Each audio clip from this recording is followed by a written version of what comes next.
그래서 오늘은 그토록 신비롭다. 서원. 오늘도 신비의 셈인 하루를 맞는다. 이렇듯 나의 오늘은 영혼 속에 이어져 바로 시방 나는 그 영혼을 살고 있다. 구상 시인은 오늘이라는 시를 통해 영혼으로 이어지는 오늘 하루의 숭고한 의미를 조명했다. 오늘은 그냥 그렇게 반복되는 하루가 아니라 신비로움이 가득한 날이다. 인간이 영안으로 그 신비를 알아볼 수 있다면 오늘 영혼을 살 수 있지 않을까. 또한 어린 시절 머리맡에 놓인 성탄절 선물처럼 기쁨과 설렘으로 하루를 열게 되지 않을까. 이 책은 오늘 내가 만나는 사람, 일어나는 사건, 나를 둘러싼 자연 만물 안에 신비로움이 담겨 있다는 직관적인 생각에서 시작되었다. 산란한 마음을 가라앉히고 영혼의 등불을 밝히면 신비의 문이 열린다. 이른 새벽 잠에서 깼다. 잠옷차림으로 신학원 기숙사 계단을 조심스레 내려와 대성당 옆 전망 좋은 곳으로 발걸음을 옮겼다. 동편 하늘에 붉은 기운이 번지더니 해가 솟아올랐다. 무념무상이 되어 그 광경을 바라보고 있는데 플라타너스 나무 위에서 새들이 일제히 창공으로 날아올랐다. 찬란하고 경이로운 광경이었다. 새들의 지저귐은 해돋이를 향한 찬미소리 같았고 그들의 날개짓과 비행궤도는 춤을 추듯 유연하고 생기 넘쳤다. 정원의 꽃은 꽃망울을 터뜨렸고 나뭇가지에 피어나는 새싹들은 환호하듯 흔들렸다. 하루가 시작되는 그 시각, 하늘에서 땅까지 모든 생명체는 환희와 신비로 가득 차 있었다. 영혼 속으로 이어진 아침이었다.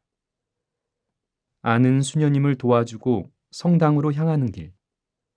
교통체증이 심해 저녁 미사에 늦을까 염려되었다. 그런데 여러 도로를 갈아타며 수십 개의 교차로를 지날 때마다 녹색 신호가 켜졌고 평소보다 일찍 도착했다.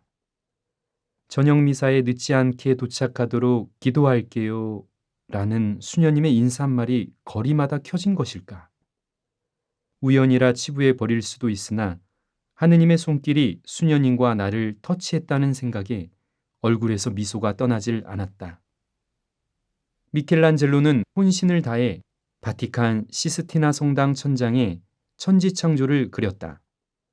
그 한가운데 하느님의 손끝이 아담을 향해 가는 아담의 창조라는 작품이 있다.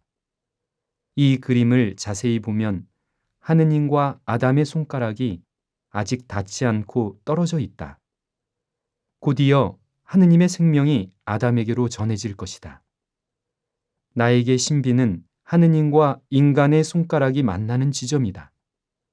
그래서 일상에서 하느님의 손끝과 나의 손끝이 맞닿은 순간을 찾고 이를 부족하지만 글로 표현하고 싶었다. 이는 어린 시절부터 수없이 찾았던 하느님 현존에 대한 고민이자 대답이기도 하다. 이 책은 신비에 대한 역사적, 신학적 해설이나 가톨릭 성인들의 종교적 체험을 다루지 않는다.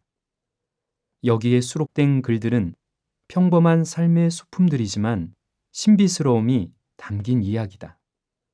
그래서 일상에서 찾아낸 이야기들을 인연, 이별, 사랑, 벗, 신비라는 소제목 안으로 모았다. 사람이 사람을 만나 사랑하며 이별하는 그 모든 순간이 신비롭다고 여기기 때문이다. 삶은 역동적이며 다채롭다. 그 순간순간에 하느님이 섭리하신 신비로운 선물이 담겨 있다. 그래서 이 글을 읽는 이들이 삶을 신비스럽게 여기며 소중히 엮어가길 바란다. 무엇보다도 자기 자신이 신비스러운 존재임을 깨달았으면 한다. 이 책은 특별히 병과 내적 상처로 고통받는 이들과의 만남에서 영감을 얻었다. 고개를 숙이고 한숨밖에 쉴 수 없는 이에게 푸른 바다와 별이 반짝이는 하늘이 여기 있다고 말해주고 싶었다. 하느님의 손길이 자신을 떠났다고 여기는 이에게 위로와 희망을 전하고 싶었다. 하찮은 노력일 수도, 별 볼 일 없는 이야기일지도 모르나 누군가를 미소 짓게 하고 공허한 마음을 온기로 채워줄 수 있다면 나 역시 신비로 물들 것이다. 2019년 4월 김대우 신부.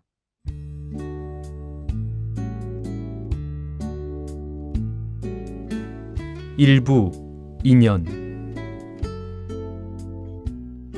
모든 참된 삶은 만남이다. 유대계 철학자 마르틴 부버는 나와 너의 관계를 깊이 사색하며 말했다. 나와 너의 존재는 만남을 통해 더욱 충만해진다. 엄마와 아이의 관계, 작은 종달새와 하늘의 만남, 인간과 하느님의 만남 또한 나와 너의 삶을 충만케 한다. 나와 너의 만남이 없다면 나와 너의 존재 또한 없는 것과 마찬가지다. 그러니 오늘 내가 만나는 사람이 얼마나 소중한 존재인가.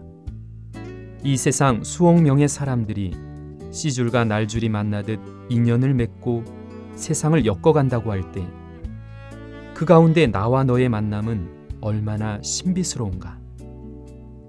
벌은 꽃을 만났기에 꿀을 딸 수 있으며 꽃은 벌을 만났기에 열매를 맺을 수 있다. 밤하늘은 별을 만나 외롭지 않으며 별은 밤하늘에서 더 반짝인다. 인간은 인연 속에서 영향을 주고받으며 성장하고 자신의 존재를 충만히 실현한다. 오늘 내가 누군가를 만났다면 그것은 은혜롭고 신비스러운 일이다.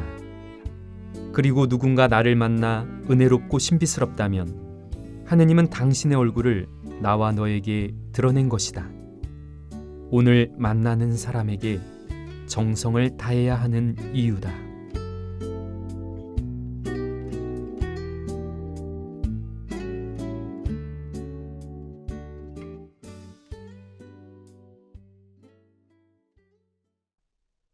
어머니의 도시락. 모든 인간의 첫 인연은 엄마의 뱃속에서 탯줄로 이어진 관계다. 첫 인연의 소명은 생명과 사랑을 전하는 데 있다. 아이는 탯줄을 통해 생명을 얻고 엄마의 근원적인 사랑을 체험한다. 그래서 인연은 사랑으로 연결될 때 생명을 낳고 사랑이 없는 인연은 악연으로 변한다. 탯줄이 사라진 후 받은 사랑을 전해주고 싶어 새로운 인연을 찾는 우리의 삶은 얼마나 신비스러운가. 중학생 때 일이다. 수업이 끝나는 종소리와 함께 4월 하늘 아래로 벚꽃이 흩날렸다. 어디론가 떠나고 싶은 화창한 토요일, 친구들이 영화를 보러 가자고 제안했다. 마음은 끌렸지만 선뜻 응할 수 없었다. 연년생 3남매가 있는 집안 형편이 넉넉하지 않아서 어머니에게 영화비를 청할 용기가 안 났다. 그래서 가족들과 놀러 간다고 친구들에게 둘러댔다. 사실 그날은 어머니의 한복 가게를 다른 곳으로 옮기는 날이기도 했다. 토요일 오후 내내 어머니와 함께 재봉틀과 한복 원단을 손수레에 실어 옮겼다. 내가 앞에서 손수레를 끌고 어머니가 뒤에서 밀고 있는데 친구들이 손수레 앞을 지나갔다. 영화관 나들이에 한껏 멋을 부린 모습이었다. 허름한 차림의 난 고개를 푹 숙이고 재빨리 손수레의 방향을 틀어 다른 길로 빠져나갔다. 어머니는 내가 왜 그러는지 몰랐을 것이다. 왜 지름길을 놔두고 그쪽으로 가니? 뒤편에서 큰 소리가 들려왔지만 애써 어머니의 목소리를 외면했다. 고등학교 2학년 가을이 깊어가고 있었다. 자정까지 독서실에서 공부하다가 집에 돌아와 씻고 잠을 청하려 누웠는데 거실에서 재봉틀 소리가 들려왔다. 쉥 쉥 드르륵 드르륵. 도저히 참을 수 없어 문을 열고 언성을 높였다. 엄마! 소리가 너무 크잖아요. 조금만 하면 끝난다. 쾅! 그렇게 어머니에게 짜증을 냈다. 그리고 잠자리로 돌아와 이불을 푹 뒤집어 쓰고 씩씩거리며 잠을 잤다. 아침이 밝았다. 도시락을 챙기려고 부엌 주변을 살폈으나 도무지 어디에 있는지 보이질 않았다. 엄마! 엄마! 도시락 어디 있어요? 어머니의 대답은 들리지 않고 짜증 섞인 내 목소리만 허공을 맴돌았다. 어머니를 부르며 안방문을 거칠게 열었다. 안방에서 밀려나오는 따뜻한 온기가 온몸에 느껴지는 바로 그때 눈앞에 펼쳐진 장면은 나를 꼼짝 못하게 만들었다. 어머니는 조용히 기도를 하고 계시다가 천천히 고개를 돌려 나를 바라보며 말씀하셨다. 아침 차려놨으니까 먹고 가고 상 밑에 도시락이 있다. 그리고 다시 기도하는 자세를 취하셨다. 세상이 아주 잠잠해졌다. 그 순간 이런저런 생각이 스쳐갔다. 엄마는 어젯밤 나보다 늦게 잠자리에 드셨고 오늘 아침 나보다 먼저 일어나 아침 식사와 도시락을 준비하셨다. 그런데 난 어젯밤에도 오늘 아침에도 엄마에게 짜증만 내다니. 두 손으로 조용히 안방문을 닫은 뒤 방문에 기대어 한참을 서 있었다. 그 순간부터 나는 철이 들었다. 그 후 재봉틀 소리에 짜증을 내지 않았으며 40이 넘어가는 지금은 간혹 어머니 재봉틀 소리를 들을 때면 왠지 모를 향수를 느낀다. 사람이 철이 들 때가 있다. 바다 같은 사랑이 파도처럼 밀려와 가슴을 저밀 때다. 여자와 남자는 서로 사랑하여 아이를 낳고 키울 때 철이 든다고 한다. 부모님이 어떻게 자식들을 키워냈는지 알게 된다. 자신을 똑 닮은 아이가 아빠, 엄마 하고 외치면 세상은 달라진다. 사랑할 수밖에 없고 사랑을 쏟아야 할 사람이 태어났기 때문이다. 말썽만 피우던 남편도 아내가 아프면 철이 든다고 한다. 단순히 밥해주는 사람이 필요해서가 아니라 아내에게 받은 사랑이 미안하고 고마워서일 것이다. 아픈 아내를 간호하는 남편은 그야말로 사랑의 파수꾼이다. 집을 떠나 타향에서 온갖 어려움을 겪다 보면 부모님 얼굴이 떠오를 때가 있다. 내가 받아온 근원적인 사랑이 얼마나 소중한지 깨닫기 때문이다. 참된 사랑이 소리 없이 밀려오면 그 울림으로 영혼은 잠에서 깨어난다. 그 사랑에 나 또한 책임감과 소명감을 안고 살아가며 조금씩 철이 든다. 알아볼 수 없는 글씨. 편지를 받는 일은 언제나 설레고 즐겁다. 특히 남자들만 모여 사는 곳에서 받는 편지는 온화한 봄바람 같다. 편지에는 보낸 사람의 마음이 담겨 있어서 봉투를 여는 순간부터 글을 읽는 내내 그 사람의 향기가 그윽하다. 신학교에 입학한 지 7년이 흐르고 기도 수련에 집중하는 때였다. 학교 뒷동산에 올라 땀을 잔뜩 흘리고 돌아왔는데 책상 위에 두툼한 서류 봉투가 놓여 있었다. 의아한 마음으로 봉투를 열었더니 종이 뭉치가 쏟아져 나왔다. 성 바오르달 수도의 시청각 통신성서교육원에서 온 답안지였다. 편지를 기대했던 내게 과제물이 도착한 것이다. 대학 학부 과정을 마치며 우편 성경 공부 평가자 교육을 받았는데 그 사실을 까맣게 잊고 있었다. 이 성경 공부는 수강생과 평가자가 우편으로 답안지를 주고받으면서 이루어지며 교육원의 담당 수녀님이 중개자 역할을 한다. 수강생은 평가자가 누구인지 알지 못한 채로 평가된 답안지와 메모를 받아볼 수 있다. 반면에 평가자는 수강생의 이름과 소속 정도만 알 수 있다. 설레는 마음으로 한 사람 한 사람의 답안지를 채점했다. 그 가운데 유독 눈에 띄는 답안지가 있었다. 종이 위에 지렁이가 기어가는 듯한 글씨체 때문이었다. 우리말로 쓰였지만 마치 히브리어 성경을 해독하는 수준이었다. 글씨체로 보아서는 한글 공부를 막 시작한 학생이거나 늦깎이 할머니 학생 같았다. 그러나 답안은 정성이 가득했고 풍부한 영성이 깃들어 있어 채점을 한다는 게 송구할 정도였다. 누굴까? 머릿속에 여러 유형의 사람이 스쳐갔다. 학생 카드를 보았더니 봉쇄수도원 소속 수녀님이었다. 이럴 수가, 수녀님이셨구나. 장난기가 발동했다. 답안지마다 빨간 펜으로 중요한 부분에 밑줄을 그은 후 참 잘했어요 라고 쓰기도 하고, 빈 공간에 숨은 그림 찾듯 작은 글씨로 글씨가 이게 뭐예요? 호호호. 글씨 연습을 더 해야겠어요. 호호호. 라며 보란듯이 예쁜 글씨체로 적기도 했다. 다음 달 우편 성경 공부 답안지가 도착했다. 제일 먼저 가장 글씨를 못 쓴 답안지를 찾았다. 갑자기 웃음이 터져 나왔다. 글씨가 그다지 변하지 않았다. 답안지를 넘기다 메모란에 시선이 갔다. 수녀님은 작은 글을 남겨놓았다. 평가자님은 수녀님이신가요? 제가 오랜 수도 생활 중에 글씨를 안 쓴 지 오래됩니다. 채점하는 수녀님 눈이 아플까 염려되어 기도합니다. 수도원에서 맡은 소임이 많아 빠듯한 시간 안에 답안지를 작성하다 보니 글쓰기가 쉽지 않습니다.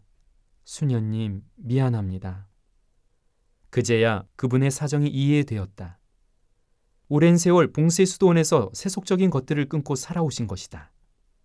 오로지 기도와 영적 독서, 노동으로 하루를 보내며 하느님 한 분에만 집중하다 보니 굳이 글씨체를 예쁘게 유지할 필요도 없고 글 쓸 일도 별로 없지 않았을까.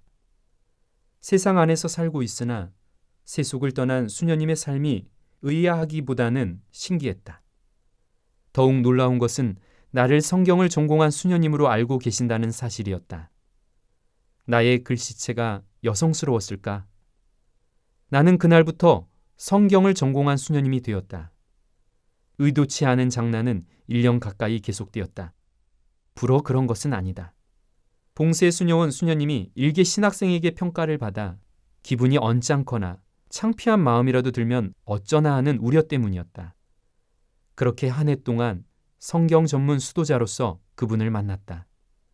수녀님의 답안지를 꼼꼼히 확인했고 모르는 부분은 공부까지 해서 부연 설명을 적었다. 수녀님의 답안지는 영성특강을 받는 시간처럼 소중했고 기다려졌다.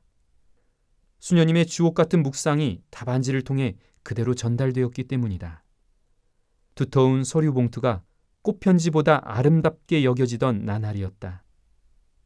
드디어 마지막 답안지를 받았다. 글씨는 처음보다 일치월장하여 수녀님이 대학에 다닐 때의 예쁜 필체를 되찾은 듯 보였다.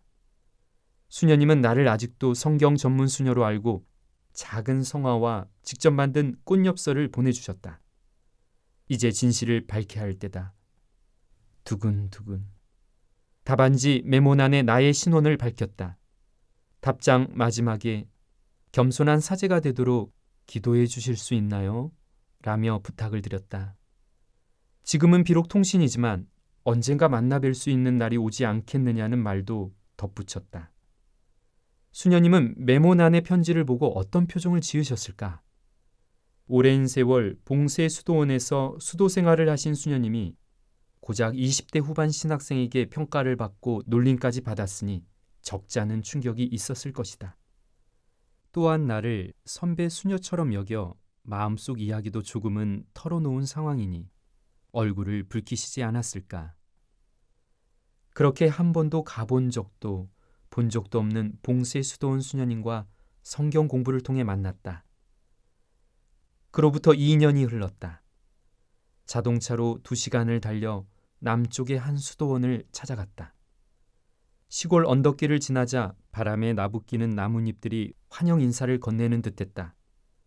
깔끔하게 성직자 정복을 입고 사제소품 제의도 가져갔다. 그곳 원장 수녀님이 첫 미사를 봉헌하도록 초대해 주신 것이다. 그 수도원에는 글씨체가 못생긴 그분이 산다. 두근두근. 이 긴장되는 유쾌한 설렘을 어떻게 표현할 수 있을까? 이마와 가슴에 십자성호를 그으며 수도원 성당에서 첫 미사를 시작했다. 수녀님들의 목소리는 참으로 아름다웠다. 기도하는 사람의 목소리는 분명 다르다. 특히 시편성가를 부를 때의 목소리는 그야말로 천상의 하모니가 따로 없다. 첫 미사 동안 이따금 봉쇄구역 너머로 글씨체가 못생긴 그분을 찾았다. 본 적이 없으니 그분을 알 도리가 없다. 대부분의 수녀님들이 천사 같은 미소를 지녔고 긴 수도복을 입고 엄숙하고 절제된 행동으로 미사에 참여하고 있어 모두가 비슷해 보였다. 세사제 안수 예식 때는 한 분 한 분에게 기도를 해드리지만 더 알아보기 힘들었다. 모두들 고개를 숙이고 손을 모으고 있으니 말이다. 그분은 도대체 어디 있을까? 어느 분일까? 드디어 면담실에서 원장 수녀님의 주도로 모든 수녀님을 만날 기회가 왔다. 나와 수녀님들 사이에는 창살이 놓여 있었지만 서로 바라보며 대화하는데 방해가 되지는 않았다. 창살 아래로 작은 문이 있었고 그곳을 통해 원장 수녀님이 차와 직접 만든 쿠키를 건네주셨다. 10명이 훨씬 넘는 수녀님들이 짙은 밤색 수도복에 베일을 쓰고 있어 얼굴만 드러날 뿐이었다.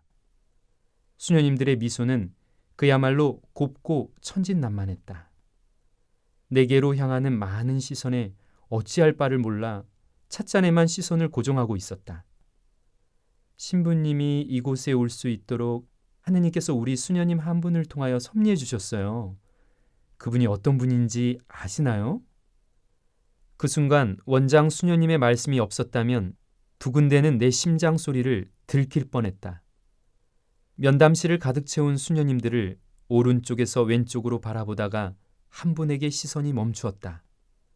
그분은 들판에 홀로 핀 수선화처럼 환하게 웃고 있었다. 글씨 못 쓰던 수녀님이 바로 그분이란 걸 알아보았다. 나를 바라보는 그분의 눈빛이 유독 사랑스럽기 때문이다. 그 수녀님의 눈은 다른 수녀님들보다 더 반짝였고 나를 향한 미소는 더 천진난만했다. 배경 음악이 있었더라면 반짝반짝 작은 별이었을 것이다. 바람은 곱고 햇살은 따사로운 날이었다. 그렇게 잠시 시간이 멈추었다. 만나지 않았어도 알 수 있다. 굳이 목소리를 듣지 않았어도 들을 수 있다. 하느님 안에서 인연은 그런 것이다.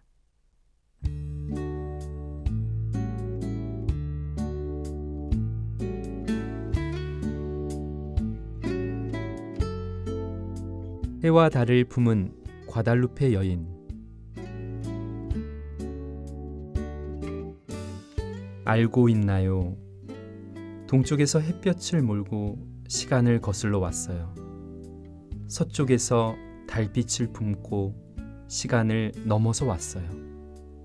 테페약 언덕 위에서 해와 달을 품은 여인을 만나기 위해서죠.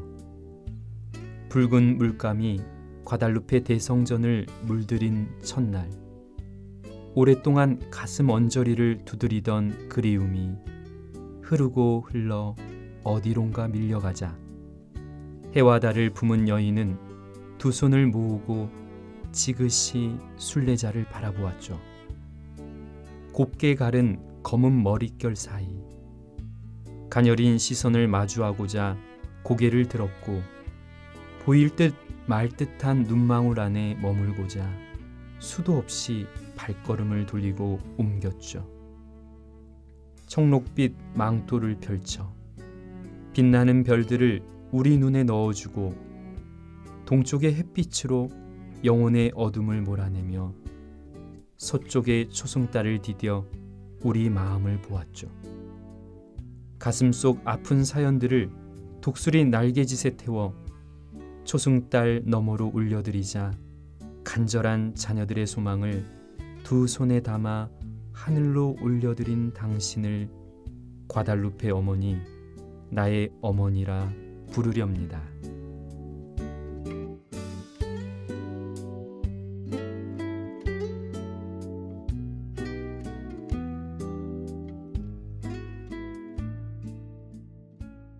종이 쪽지에 적힌 글자.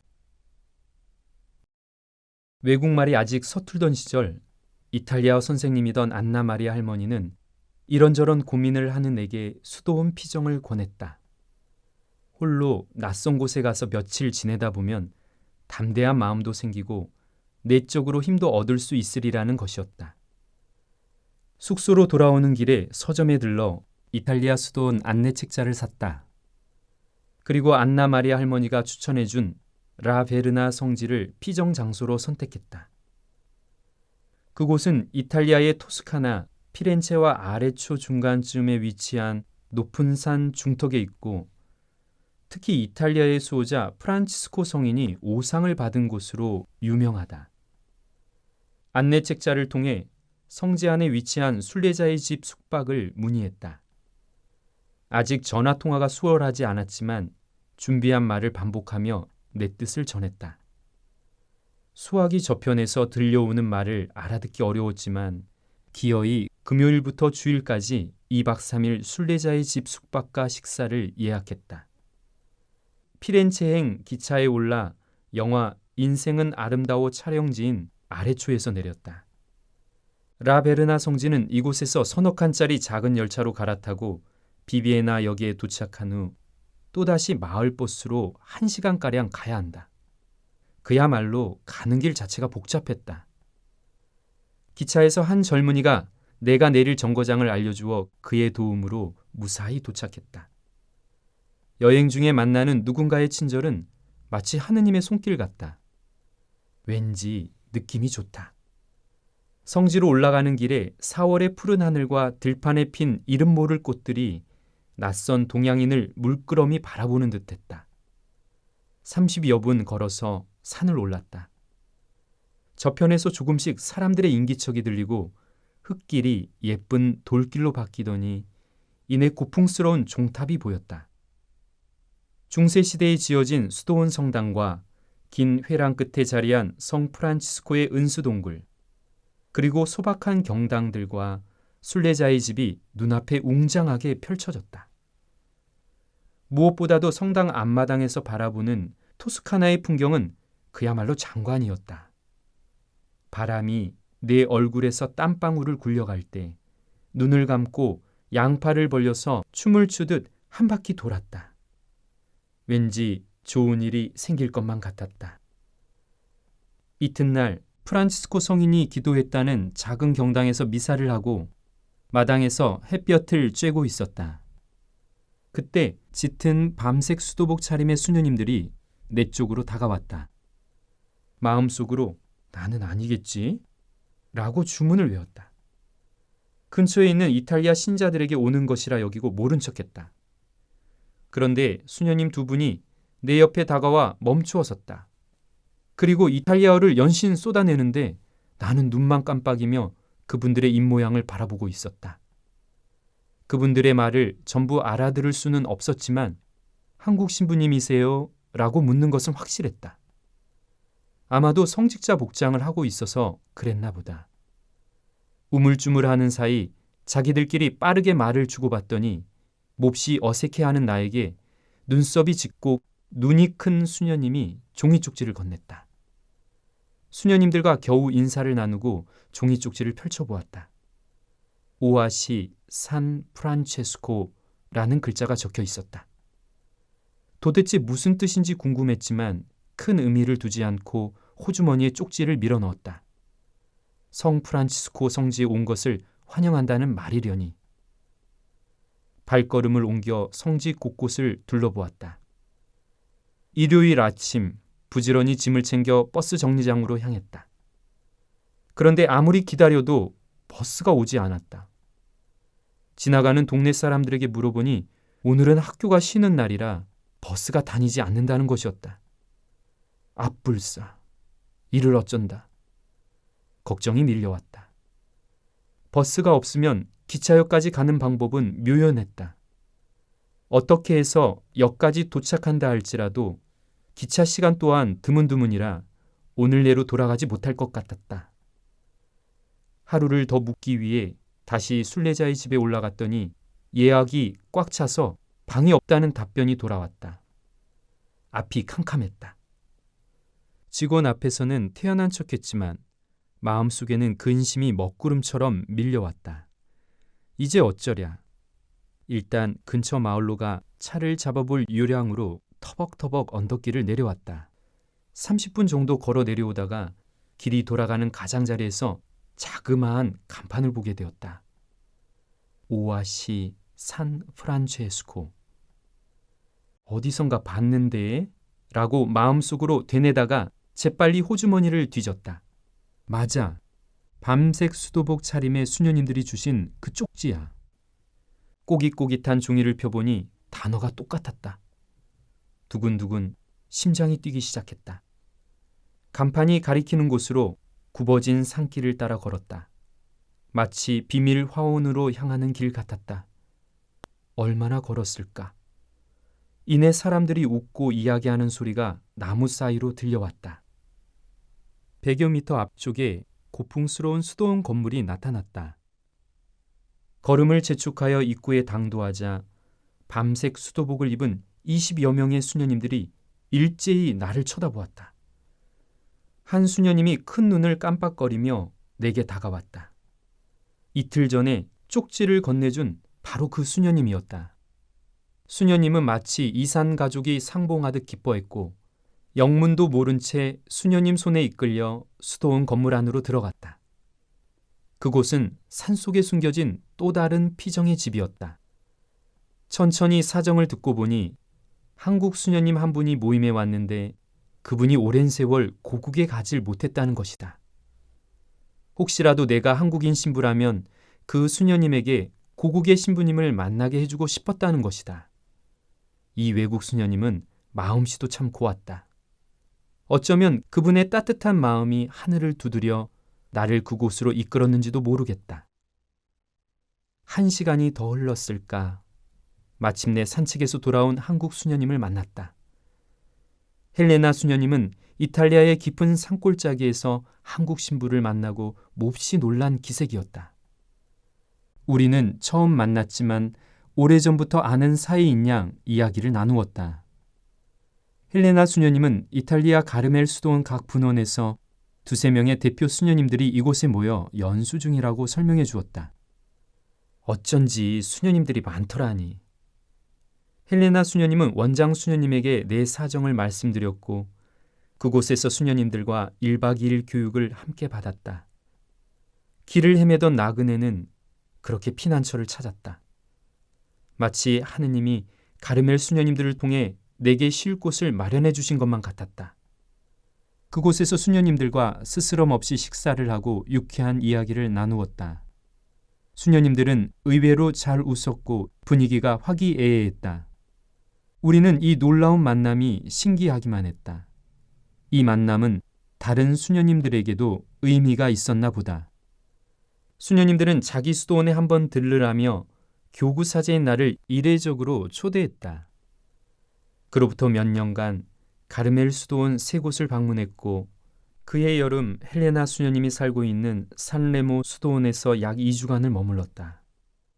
그곳 수녀님들과 함께 미사와 성무일도를 하면서 영적인 힘을 얻었을 뿐만 아니라 보이지 않는 어떤 끈이 우리를 이어줌을 직감했다. 문득 지난 일들이 기억났다. 우편 성경 공부로 인연을 맺었던 봉세 수도원 수녀님은 내가 어디를 가든 하느님이 지켜주시도록 기도하겠다고 약속하셨다. 그 기도는 바로 라베르나 성지에서 이루어졌다. 햇살 곱던 라베르나 성지 마당에서 내가 건네받은 쪽지 오아시 산 프란체스코는 성 프란치스코의 오아시스라는 뜻이었다. 집으로 돌아오는 기차에서 창가에 기대어 그 메모를 한참 동안 바라보았다. 자꾸만 입꼬리가 올라갔다. 창밖의 풍경은 왜 이리도 아름다운가. 오아시스라. 가르멜 수녀님의 기도와 도움으로 외롭고 메마른 외국 생활에서 영혼의 목을 축이는 오아시스를 만났다. 하느님 안에서 인연은 이토록 오묘하다. 스피나에서 스페란자로. 로마에서 첫 번째 방학을 맞이한 2008년 여름이었다. 학생처지에 무엇보다 공부에 매진해야 했지만 마음속 저편에서 현지 성당 신자들을 만나고 싶은 바람이 메아리를 치고 있었다. 교구 사제로서 교우들과 인격적인 만남을 맺고 전례 거행자인 사제로서의 정체성을 찾고 싶었기 때문이다. 이탈리아 성당 이곳저곳에 문의했지만 말이 어눌한 동양인 사제를 받아주는 곳은 없었다. 그러던 어느 날 안나 마리아 할머니한테서 기분 좋은 전화를 받았다.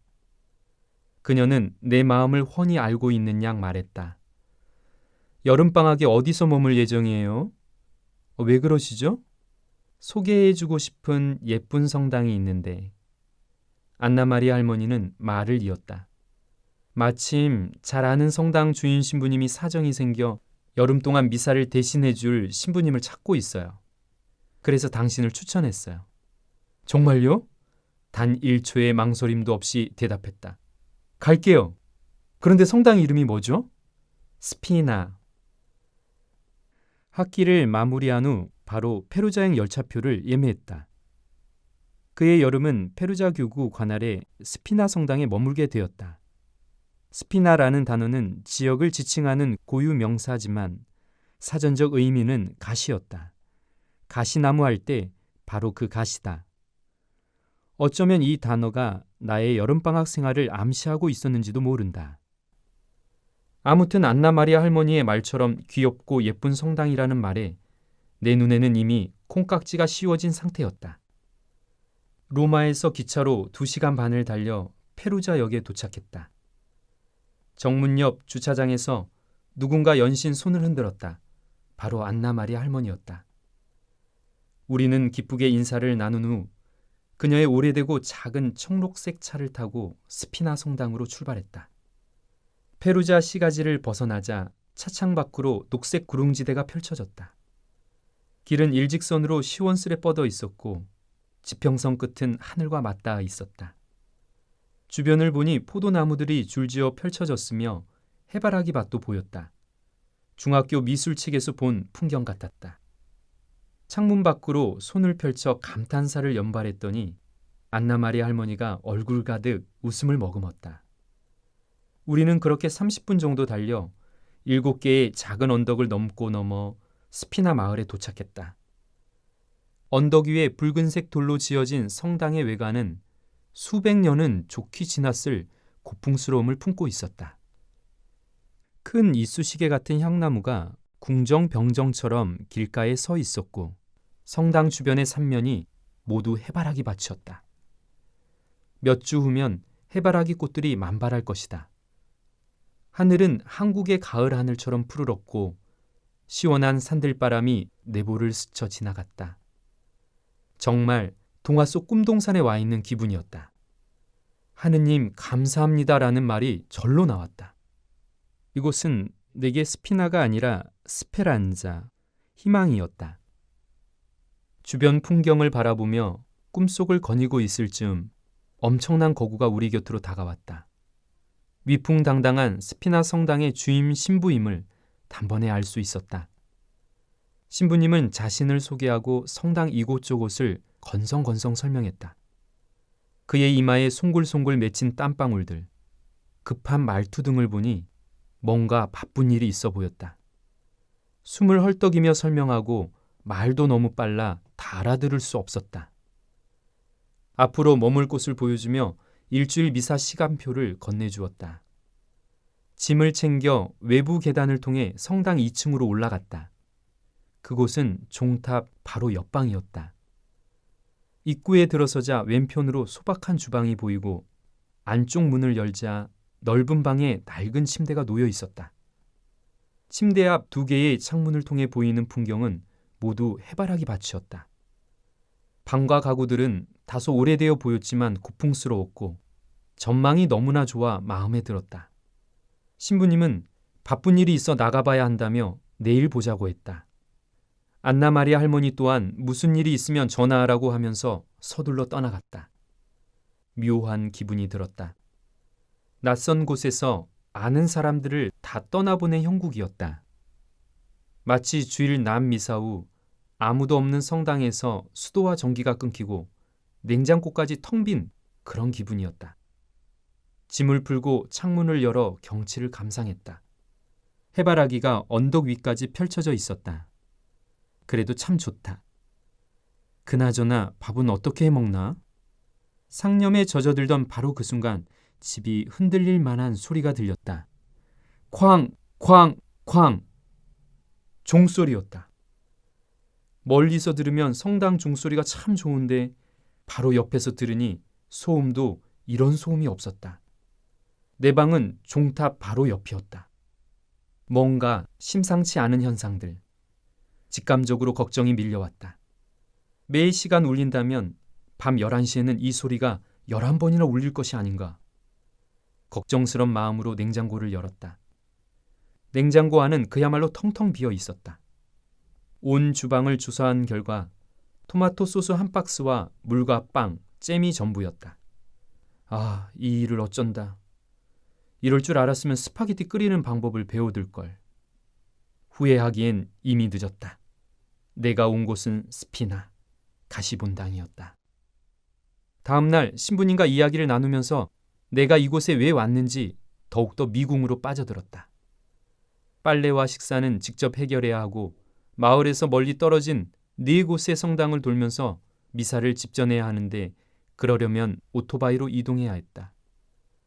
신부님은 오토바이를 탈 줄 아느냐고 물었고 내 대답을 듣기도 전에 5일 후 떠날 예정이며 무려 2개월간 성당을 비울 거라고 말했다.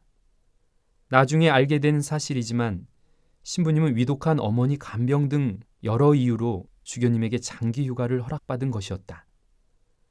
신부님은 정말 5일 후 오토바이를 빌려줄 신자 가정을 소개해준 후 먼 길을 떠났다. 모든 것을 내게 맡기고 아무 걱정도 안 되는지 그렇게 떠나버렸다. 멀리서 그분의 묘한 웃음소리가 들리는 듯했다. 오토바이를 끌고 사제관으로 돌아오는 길, 여름바람이 차가웠다. 이제 혼자서 어떻게 살지? 매일 본당 신부님과 식사하고 대화를 나누며 이탈리아 현지 사목을 경험할 거라고 기대했던 나는 몹시 당황스럽고 실망스러웠다. 아는 사람 하나 없이 어찌 적응하란 말인가. 모든 것을 나 혼자 해내야 했다. 이 지역의 교우들이 나를 어떻게 받아들일지 걱정도 잠시. 배에서 꼬르륵 소리가 났다. 주방 여기저기를 뒤져 빵에 잼을 발라 우유와 함께 허겁지겁 먹었다.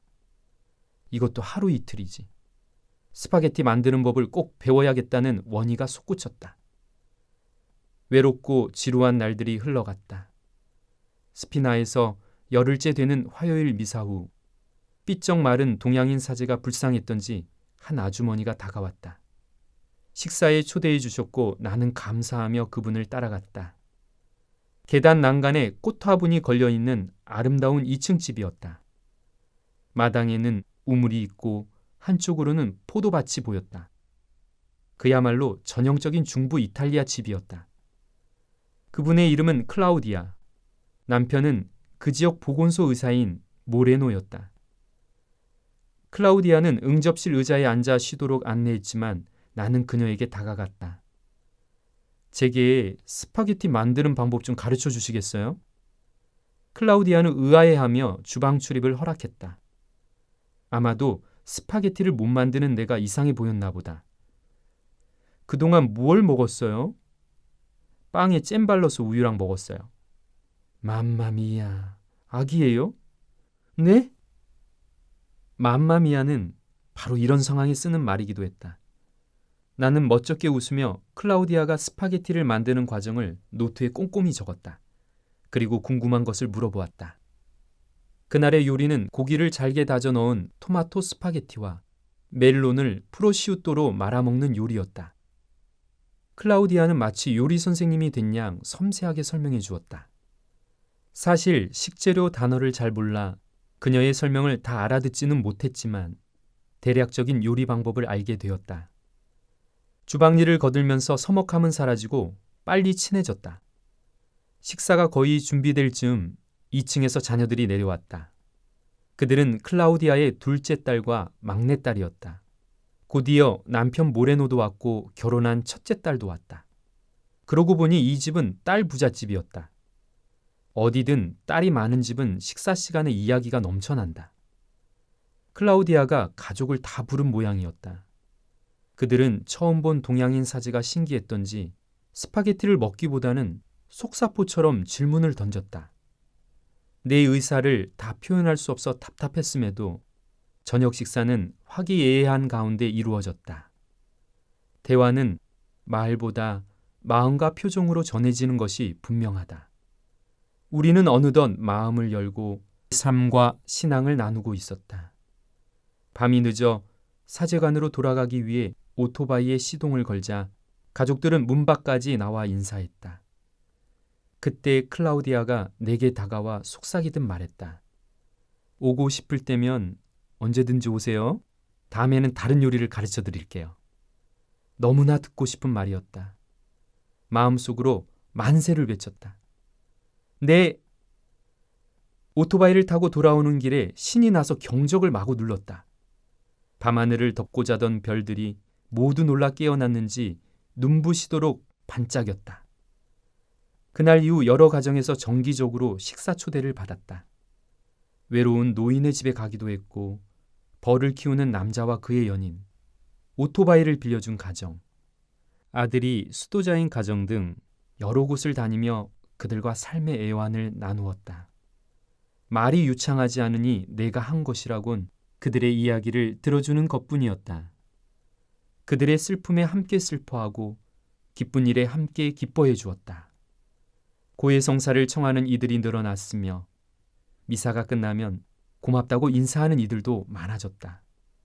정육점 주인은 고기를 더 얹어주기도 하고 식료품 아주머니는 신선한 모짜렐라를 따로 남겨두기도 했다. 종탑에 시끄럽던 종소리도 익숙해졌으며 마을 주위에는 해바라기가 만발했다. 그의 여름 스피나는 가시밭길이 아닌 희망의 장소로 점점 변하고 있었다.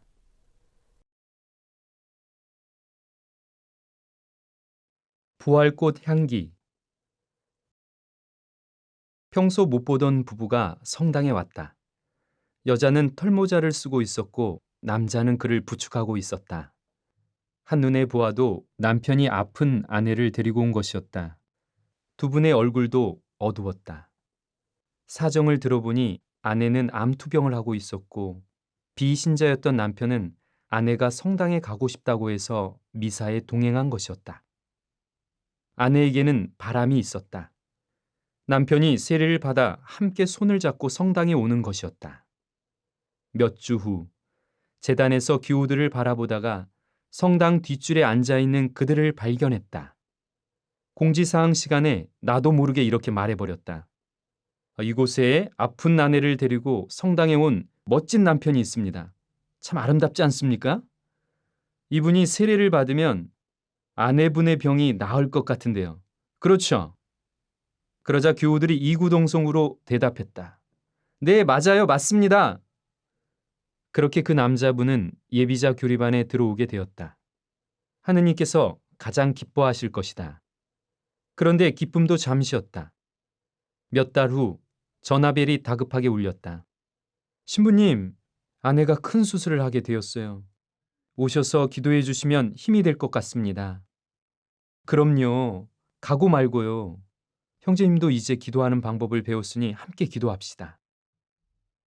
수술 전 아픈 아내를 바라보는 남편의 눈빛은 간절했고 기도하기 위해 모은 두 손에는 절박한 남자의 사랑이 담겨 있었다. 칠흑 같은 밤이 흘러갔다. 수술은 잘 끝났다고 하지만 그녀는 예전만큼 기력을 회복하지 못했다. 행여나 더 안 좋은 소식을 들을까봐 그날 이후 묻지도 못했다. 몇 달이 또 흘렀다. 형제님은 예비자 교리 과정을 마치고 성탄절에 가톨릭 세례를 받게 되었다. 아내는 병이 악화되어 여전히 병원에 머물러 있는지라 남편의 세례식에는 결국 오지 못했다. 그녀가 그토록 바라던 남편의 세례식이니 직접 본다면 고통받던 육체와 영혼이 조금이나마 치유되지 않을까. 내 상상처럼 남편의 세례식과 아내의 회복이 동시에 이루어지는 드라마는 일어나지 않았다. 그녀의 바람은 이루어졌지만 정작 병은 호전되지 않아 안타까움만 가득했다. 꽃샘 추위가 기승을 부리던 사순 시기가 지나가고 꽃피는 부활 시기가 찾아왔다. 사계절이 뚜렷한 우리나라에는 오묘하게도 부활 시기와 맞물려 나뭇잎이 움트고 꽃들이 피어난다.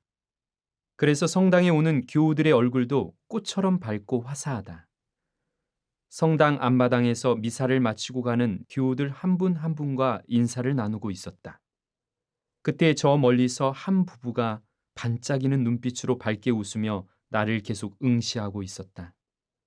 우리는 가볍게 눈인사를 건넸다.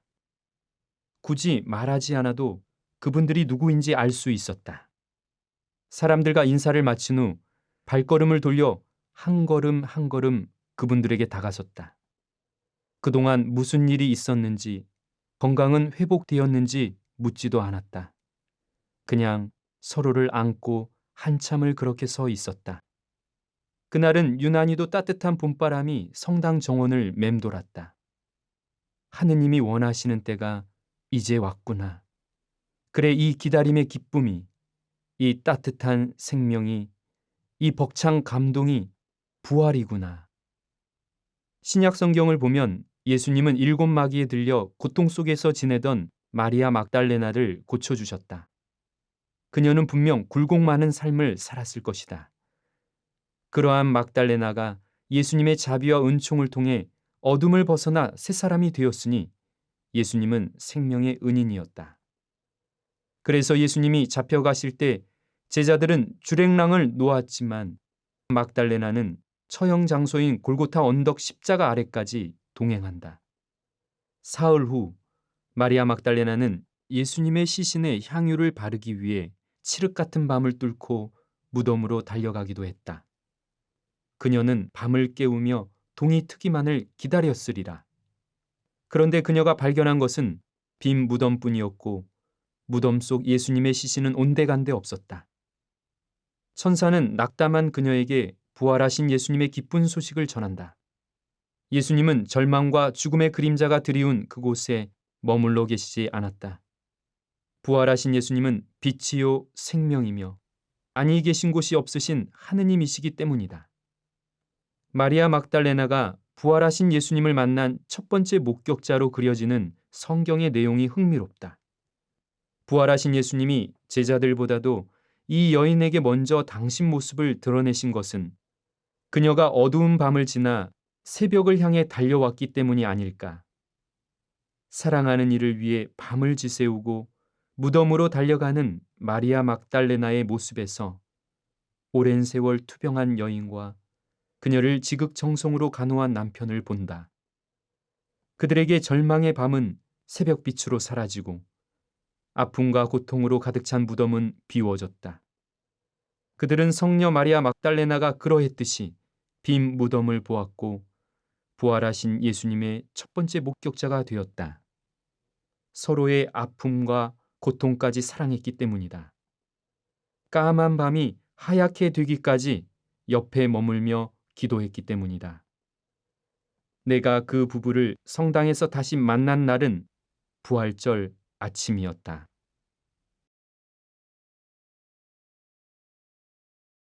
선한 사람들이 만나서. 신부님, 큰일 났습니다. 무슨 일인데요?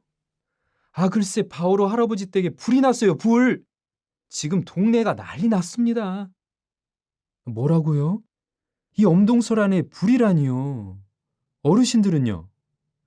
다행히 몸을 피해서 두 분은 괜찮으신데 집이 다 타버렸답니다. 2014년 겨울, 찬바람보다 더 마음이 애이는 소식을 들었다. 바오로 할아버지와 안나 할머니 두 분은 신앙이 깊다. 성당에서 늘 받고만 산다며 할머니는 성당 청소를 도맡아 하시고 할아버지는 새끼줄 엮어 구유지붕을 만들어주신 선한 분들이다. 그런데 성탄을 앞두고 두 분의 오두막에 불이 났다. 요즘 같은 시대에 기름 보일러도 없이 아궁이에 불을 떼며 겨울을 나려다 변을 당하신 것이다. 아궁이에서 번져나간 불길로 초가 삼간이 잿더미가 되어버렸다. 할아버지의 수입이 넉넉하지 못해 성당에서 매달 생활비를 지원했다. 차라리 기초생활수급자라면 나라의 도움이라도 받을 터인데 자녀가 있다는 이유로 제외되었다. 자녀들도 모두 힘겹게 살고 있어 딱히 도움을 줄 수 있는 형편이 아니었다. 화재가 있던 날 두 분은 큰아들 집으로 급히 피신했으나 이튿날 이른 아침 마을 회관으로 옮겼다고 한다. 그 이유를 들으니 더욱 참담했다. 제가 자식들에게 해준 게 하나도 없습니다. 그 좁은 방에서 우리 둘까지 껴서 자니 너무 미안해서 도저히 잠을 이룰 수가 있어야지요. 그래 이 사람 데리고 나왔습니다. 차라리 이 늙은이가 죽었으면 좋으련만. 할아버지 할머니, 그런 소리 절대 하지 마십시오. 죽다니요. 어떻게 해서든 방법을 마련해 볼 테니 잠시 마을 회관에서 지내고 계세요. 이 일을 어쩐다. 집터는 다른 사람의 소유였기에 술이나 개축은 힘든 상황이고 이번 화재로 그곳에 계속 있을 명분도 없어졌다. 성당 감실 앞에 덩그렇게 앉아 십자가를 바라보았다. 주님, 남을 해치면서도 떵떵거리며 사는 사람들이 많은데 왜 하필 이 선량한 어르신들에게 이런 일이 일어난 건가요? 아무 죄도 없으신 예수님께 하소연만 했다. 그런데 그렇게 한참을 어둠 속에 앉아 있노라니 십자가에 매달리신 예수님이 이렇게 말씀하시는 듯 했다. 너희가 먹을 것을 주어라. 봉사자들과 함께 바오로 할아버지 댁을 방문했다. 그야말로 탓탔다. 제사인 장독대가 그날의 참담한 상황을 말해줄 뿐이었다. 할머니는 하염없이 눈물만 흘리셨고 할아버지는 안 다쳤으니 천만다행 아니냐며 이것이 다 하느님 은덕이란다. 차라리 세상과 하느님을 원망하며 화를 내신다면 맞장구라도 쳐드릴 텐데 하느님의 은덕이라니. 그곳에 있던 사람들이 모두 잠잠해졌다. 보통은 자신의 딱한 사정을 하소연하며 도움을 청할 텐데 할아버지는 그 고통을 넘어선 격이었다. 심지어 이런 일까지 신경 쓰지 말라며 나를 안심시켰다. 그날 잿더미 앞에 함께 있었던 이들 마음에 말로 표현할 수 없는 무언가가 일렁였다. 아마도 마음속 깊은 곳에 자리한 우리의 선한 뜻이 움직였을 것이고 이제 그 마음에 불을 지필 때였다. 성당 교우들에게 상황을 간단히 설명하고 십시일반 돕자고 청했다. 두 어르신이 선하게 살아온 모습을 이미 잘 알고 있기에 모두들 안타까워했다. 많은 교우들이 생활에 필요한 가재 도구들을 성당으로 가져왔다. 그리고 우연히 그날 미사에 참석한 타 지역의 한 부부는 자신들의 구역 자선기금을 두 노인을 위해 써달라고 내놓았다. 참 신기했다. 여기서 끝이 아니다. 시청 사회복지주무관의 도움으로 주택공사에서 제공하는 장기 전세자금 지원도 받을 수 있었다. 이것으로 굳이 옛날 집에 위치했던 산자락 땅 주인과 씨름하지 않고 편의시설이 가까운 동네에 거처를 알아볼 수 있게 되었다. 또한 부동산 중개사무소 직원도 사정을 듣고 전셋집을 우선적으로 구해주었다. 세간살이를 사기 위해 대형마트에 들렀을 때 거기 직원 또한 좋은 일 한다며 가전제품을 할인해 주었다. 그리고 나는 이 사연을 잘 정리해 가톨릭 평화신문에 보냈고 두 노인이 앞으로 10년은 충분히 살 만한 집세를 해결했다. 모든 일이 서로 작용하여 선을 이룬다는 성경 말씀이 우리 공동체 안에서 이루어졌다. 집이 전소된 지 3개월이 흘러 산수유꽃이 필 무렵이었다. 겨울이 지나고 봄이 오고 있었다. 드디어 새 집으로 두 어르신을 모셨다. 새 살림살이를 들여놓고 보니 옛집보다 더 편리하고 좋은 집이 되었음을 깨달았다. 전화위복이라는 사자성어는 이럴 때 쓰는 말이었다. 마음에 선을 간직한 이들의 손과 발이 기적을 일궈낸 것이다. 좋은 일을 할 때면 모든 일이 척척 들어맞을 때가 많다. 우리 사회에는 어려운 처지에서 고통받는 사람에게 도움의 손길을 건네는 사람이 훨씬 많기 때문이다. 전화위복은 십시일반이란 사랑의 법칙으로 이루어지나 보다. 너도 선하니 나도 선하니다. 이 사실을 잊고 살아가면 각박한 이야기들만이 내 주변을 맴돌 뿐이다. 어떤 일의 지향점이 선이라면 그곳을 향하는 너와 나, 그리고 우리는 선이 될 수밖에 없다. 우리 각자의 마음에 숨겨진 선을 나누고 보태면 그 선을 드러나게 할 수 있다. 천신만고의 인연. 2016년 단풍이 물들 무렵 외국에서 다급한 전화가 걸려왔다.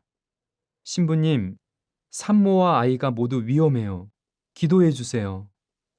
물론이죠. 함께 기도하면 하느님이 그 청을 어찌 모른 척 하시겠어요. 지인의 다급하고 절박한 마음이 소화기를 통해서 고스란히 전해졌다. 따님의 산딸이 차지도 않았는데 출혈로 응급 상황이 발생한 것이다. 두 모녀를 알게 된 것은 2년 전 어느 성당에서 강의를 할 때였다. 강의 후 면담을 했고 그 이후 연락하며 지냈다. 지인의 딸은 유년 시절부터 외국에서 공부하며 열심히 살았고 번듯한 직장도 다녔다. 누가 보더라도 성공한 사람이었다. 그런데 불현듯 몸에 이상이 생겨 귀국했고 수술을 앞두고 있어 심경이 복잡했다. 젊은 나이에 이런 고통을 겪어야 하는 자신의 처지를 두고 하늘을 원망했음직하다. 어린 시절부터 앞만 보고 달려왔고 목표가 저만큼 보이는데 몸에서 이상 신호가 온 것이다. 그녀는 경력 단절과 건강 사이에서 고민하고 있었다. 내가 줄 수 있는 위로란 쉼의 시간을 가짐으로써 일의 성공보다도 하느님의 뜻을 찾아보자는 뜬구름 잡는 이야기일 뿐이었다. 우리가 만난 이유는 아직 드러나지 않았으나 분명 어떤 뜻이 있으리라 여겼다. 몇 달이 흘렀다. 모녀가 외국으로 다시 떠나기 전 재회했고 딸의 표정은 전보다 분명 밝아 보였다. 다행히도 수술은 성공적이었다. 그리고 이듬해 봄바람과 함께 첫 아이를 가졌다는 기쁜 소식을 들었다. 임신이 힘들다 여겼기에 감사 기도를 드리지 않을 수 없었다. 남편과 같이 성가대 활동과 성경 공부를 한다는 소식을 이따금 전해올 때면 흐뭇했다. 그녀는 임신과 함께 직장을 떠남으로써 세상 일에서 영성 생활로 자연스레 관심이 바뀌었고 직장에서 겪는 스트레스와 성공에 대한 집념은 내려놓아도 되는 상황이 되었다. 난 그녀에게 생명만큼 귀한 것은 없으니 아이 키우는 것을 삶의 큰 의미이자 기쁨으로 삼으면 좋겠다고 조언했다. 그렇게 모든 일이 순조롭게 흘러가는 것만 같았다. 그런데 반년이 지나 그녀의 어머니에게서 또다시 전화가 걸려온 것이다. 신부님, 딸아이의 몸이 많이 안 좋습니다. 출혈을 해서 응급실로 갔어요. 어떡합니까? 뱃속의 아이도 걱정이지만 산모 또한 위험해진 것이다. 이를 어쩐다. 이제 겨우 평온하게 가정을 일구며 영적인 세상에 눈을 뜬 이 부부에게 하느님께서는 어찌 이런 시련을 주시는가? 몹시 걱정되었다. 어쩌면 그 부부는 산모와 아이 사이에 한 사람을 선택해야 하는 상상하고 싶지 않은 상황과 맞닥뜨릴지도 모르기 때문이었다. 나로서는 의학적인 치료나 특효 처방전을 해줄 능력이 없다. 예수님처럼 기적을 행하지도 못하고 놀라운 일을 일으킬 만큼 성덕이 높지도 않다. 내가 할 수 있는 것은 힘겨운 사연을 듣고 엄지와 검지로 그들의 눈물을 닦아주는 것이 전부다. 그러나 이마저도 멀리 떨어져 있어 어렵다. 그럴 때면 아무것도 해줄 수 없다는 무력감에 빠져 성당 감실 앞으로 가서 무릎을 꿇고 눈을 감는다. 미사를 봉헌하고 묵주기도를 하면서도 나의 노력이 아무 쓸모없는 것처럼 느껴져 사제로서 너무도 초라해진다. 그러나 나의 번뇌가 아무리 크다 해도 당사자와 그 어머니의 아픔과 번민, 그리고 자녀를 향한 사랑에 비하면 아무것도 아님을 잘 알고 있다. 사실 아프고 고통받는 자녀보다 더 아픈 사람은 그녀의 어머니다. 어머니의 애달픈 마음이 전화기를 통해 고스란히 느껴졌다. 따님은 뱃속에 있는 아이 걱정으로 아프고 어머니는 딸의 고통에 아프다. 그 아픔에 내가 한 말이라고는 이것밖에 없었다. 오늘부터 함께 기도하기로 해요. 하느님의 뜻은 생명을 살리는 데 있습니다. 우리는 그날부터 쉬지 않고 함께 기도했다. 따님은 위험을 무릅쓰고 끝까지 뱃속의 아이를 보호하려다 결국 병원으로 옮겨졌고 고위험 산모로 분류되어 2달이 넘게 병실에서 지냈다. 그 시간 동안 가족들은 가슴을 졸였고 그야말로 마음이 타들어갔다. 그녀는 자기 자신의 안위보다도 태아의 생명을 선택했다. 사랑하는 아내와 첫 아이를 지켜보는 남편의 마음은 어떠했으랴. 생명을 선택한 이는 하늘로부터 꼭 큰 보답을 받는다. 그녀는 아이를 살리기 위해 중환자실에서 2달을 버텼다. 이 놀라운 희생과 사랑이 기어이 한 생명에게 이 세상 빛을 가져다 준 것이다. 그런데 34주 만에 이루어진 출산이기에 산모는 다시 중환자실로 옮겨졌고 아이는 인큐베이터로 가야만 했다. 성탄절의 축복은 아직 이 세상에 도착하지 않은 것일까? 산 하나를 넘었더니 더 큰 산이 놓여 있는 상황이었다. 우리가 할 수 있는 일은 하느님께 매달리는 것뿐이었다. 믿음이 약해질 때면 하느님의 뜻은 생명을 살리는 데 있다고 속으로 되뇌었다. 새해가 밝았고 몇 주가 더 흘렀다. 어느 날 갓난아이의 사진이 핸드폰으로 왔다. 새근새근 자고 있는 아주 조그마한 천사의 모습이었다. 그 사진을 가만히 보고 있노라니 지난 시간 가슴을 졸였던 기억이 사르르 녹아내렸다. 이 메시지가 무엇을 말하는지 굳이 말하지 않아도 되었다. 어머니는 참 위대한 존재다. 이 아이가 크면 꼭 아빠와 엄마의 사랑을 이야기해 주리라 다짐했다. 밤이 아무리 깊어도 새벽은 밝아온다. 생명은 그렇게 캄캄한 밤을 건너온다. 2000년 전 십자가 형벌로 죽었다 사흔날에 부활하신 예수 그리스도 또한 그렇게 캄캄한 밤을 건너왔다. 우리는 삶에서 생명과 부활의 다양한 표징을 찾을 수 있다.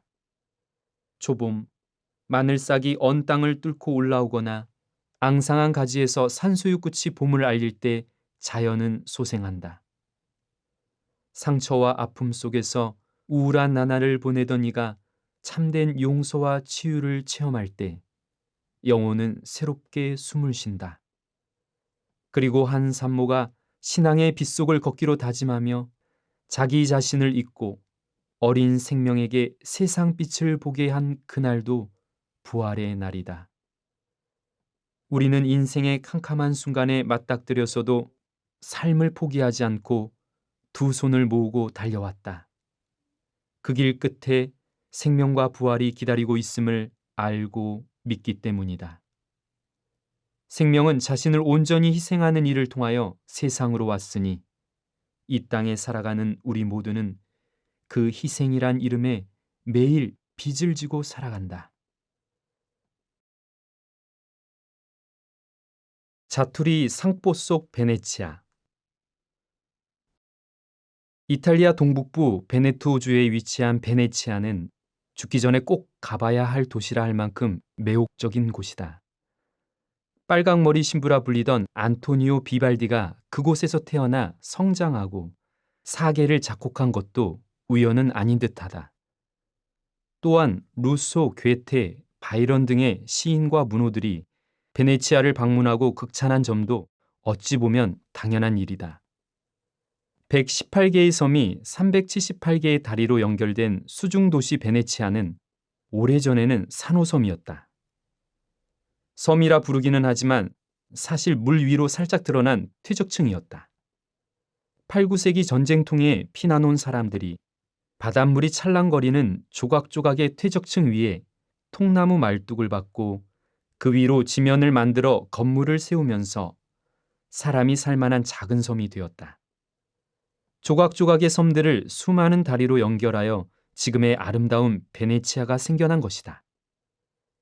언젠가 베네치아 마르코 광장에서 한복 차림으로 사진을 찍던 젊은 여인을 한참 동안 바라본 적이 있다.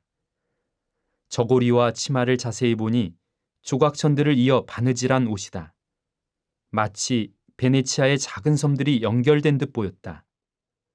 종종 본가에 내려갈 때면 어머니 한복 가게로 직행할 때가 많다. 그곳에는 여느 한복집처럼 다양한 색깔의 한복 원단과 치마 저고리가 진열되어 있다. 어떻게 보면 가게 전체가 무지갯빛 화사한 한복 원단으로 도배한 것 같다. 가게에 들어서면 중앙에는 장인의 손때가 묻은 재봉틀이, 오른편으로는 실꾸러미를 쌓아놓은 단지들이 놓여 있다. 그리고 한 구석에는 소위 자투리천들을 담아놓은 통이 있다. 안을 들여다보면 정말 다양한 색깔들의 천 조각들이 서로를 부둥켜 안은 것처럼 뒤섞여 있다. 어머니는 한복을 재단하고 남은 자투리천들을 일정한 크기로 손질하여 상뽀를 만드신다. 다양한 크기의 자투리천을 이어 재봉질을 하면 어쩜 그리도 알록달록하고 화사한지 바라만 보아도 눈이 호강이다. 어머니는 고마운 분들에게 선물하라며 내 손에 상뽀를 여러 장 들려주곤 했다. 사람들이 이 상뽀를 얼마나 좋아했던가. 외국인들에게 이 상뽀를 선물하면 어머, 이렇게 예쁜 걸 어디서 구했어요? 하면서 길게 감탄하곤 했다.